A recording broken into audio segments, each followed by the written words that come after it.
Себебimiz. Ассалаумағалейкум. Бүгінгі жаттығуда біз арқа бұлшықеттеріне жаттығу жасаймыз.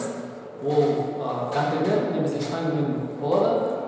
Ұзын скамейкаға жатып, арқаға тастап, алға көтеріп, арқаға тастап, алға көтереміз.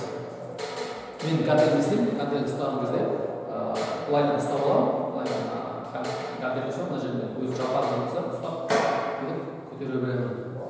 Көтерген кезде ауа сыртқа шығады. Деп ауаны тартып демалып аламыз. Дұрыс демалуды ұмытпаңыздар.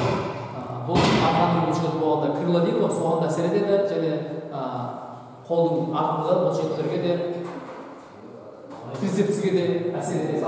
Видеосы көрдім қазір жігіттер. Ал енді кер скамейка бар, алдымызда гантельді алдына қойып аламыз. Жатамыз. Гантельді олай көтереміз. Көтеріп алдық.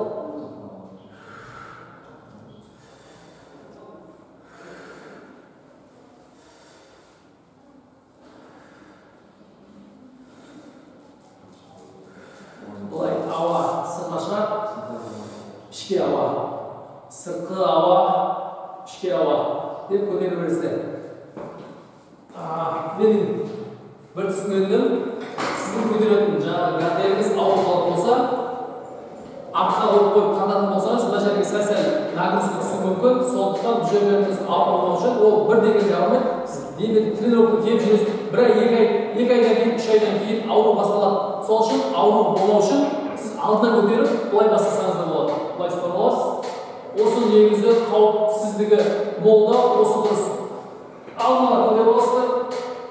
Осылай көтере бересіздер.